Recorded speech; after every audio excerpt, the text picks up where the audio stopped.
नमस्कार दोस्तों, मैं हूं देवेंद्र त्रिपाठी।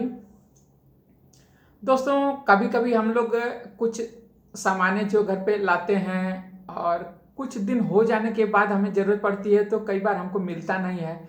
हम लोग बहुत ढूंढते हैं, बहुत मेहनत करते हैं, तब जाके मिलता है या फिर तभी नहीं मिलता है। लेकिन कई बार हम लोग देखते हैं कि कुछ शॉप्स पे या मेडिकल स्टोर्स पे यदि हम किसी दवा का या किसी सामान का नाम बताते हैं तो उस पर कार्य करने वाला सेल्समैन आसानी से जा कर के किसी जगह से वो दवा को लेकर के आ जाता है और हमको दे देता है।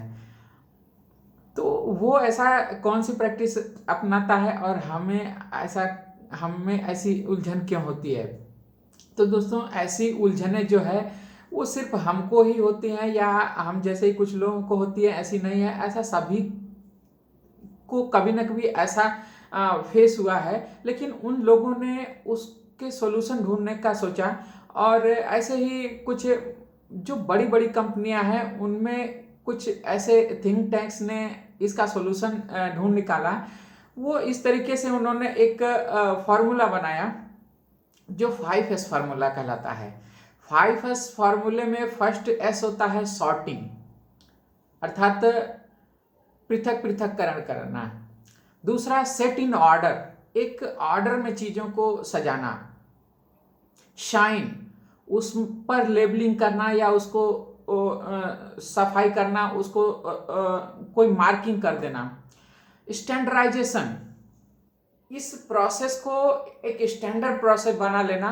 और सस्टेन, और जो हम कर रहे हैं एक बार करके छोड़ नहीं देना, इसको कंटिन्यूस सस्टेन करके रखना, इस प्रोसेस को कंटिन्यूस सस्टेन करके रखना। तो फर्स्ट या सॉर्टिंग जो होती है वो हमें कैसे करना है, और जैसे हम लोग बहुत सारी चीज़ों को इकट्ठा करके रखते हैं, उसमें सब चीज़ों का हमारे लिए यूज़ नहीं होता है। कई बार इतनी सारी चीज़ें इकट्ठा हो गई हैं कि कुछ तो काम की होती हैं लेकिन कुछ बिना काम की होती हैं, फिर भी हमारे चीज़ों के ढेर में इकट्ठा हुई हैं।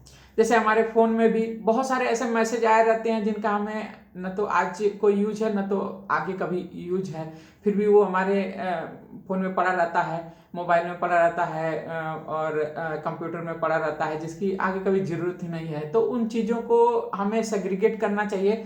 जिन चीज़ों का हमें आगे यूज है, जो हमारे अच्छे बुक्स हैं या जो हमको ज़रूरत की चीज़ें हैं, जो हमारे आवश्यक डॉक्यूमेंट्स हैं, उन चीज़ों को हमें रखना चाहिए। जो चीज़ों का ज़रूरत नहीं है उनको हटा देना चाहिए।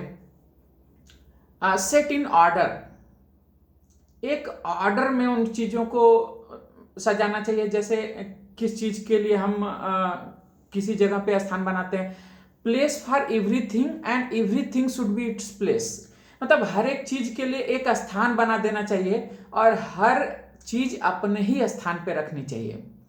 इसके बाद थर्ड होता है साइन। हर एक चीज को, जैसे अभी गंदगी पड़ने लगी या धूल मिट्टी पड़ने लगी, वो अच्छे से दिख नहीं रहा है, तो इन चीज़ों को साइन करना चाहिए और अलग अलग जगहों पे नेमिंग कर देना चाहिए कि ये फला चीज़ है, ये फला चीज़ है। जैसे एक मेडिकल स्टोर का ही आप एग्जांपल ले लीजिए, तो उसकी अलग अलग दवाओं की जगह पे उन्होंने एक मार्किंग करके रखी है कि यहाँ पर ये दवा है, या छोटे छोटे बॉक्स उन्होंने रख रखे हैं, उसमें मार्किंग करके रखी कि ये दवा है। एक टाइप की चीज़ें एक तरफ कर दिया है, दूसरे टाइप की चीज़ें दूसरी तरफ कर दिया है। जैसे हम कभी किसी बड़े स्टोर में चले जाते हैं, तो जैसे ऑयल्स वगैरह हैं तो वो एक तरफ एक सेक्शन में हो गए हैं, जो ग्रॉसरीज की चीज़ें हैं वो दूसरी तरफ हो गई हैं, टूथपेस्ट या ऐसे चीज़ें हैं तो वो एक तरफ हो गई हैं, और फूड आइटम्स हैं तो वो एक तरफ हो गए हैं। और कौन सा आइटम क्या है उसके नीचे एक लेबल लगा दिया गया है, उसमें एक प्राइस भी लगा दी गई है। इस तरीके से मतलब एक सेक्शन बन गया है। तो ऐसा नहीं कि एक चीज़ हम यहाँ ढूंढ रहे हैं, उसी दूसरे के टाइप की चीज़ यदि वहाँ पे नहीं है तो हमको दूसरी जगह ढूंढना पड़ रहा है। मतलब सेम एक कैटेगरी बना दिया गया, उस कैटेगरी की चीज़ें वहाँ पे और दूसरे कैटेगरी की चीज़ें दूसरी तरफ। और इसका एक स्टैंडर्डाइजेशन होना चाहिए कि हम ऐसे कार्य करेंगे, और जो हम ये प्रोसेस अपना रहे हैं ये हम कंटिन्यू रखेंगे। ऐसा नहीं कि एक बार हमने तो बना दिया फिर बाद में वन प्लेस की चीज़ें दूसरे प्लेस पे, दूसरे चीज़ें वन प्लेस पे और कोई भी कहीं पे रख दी गई हैं।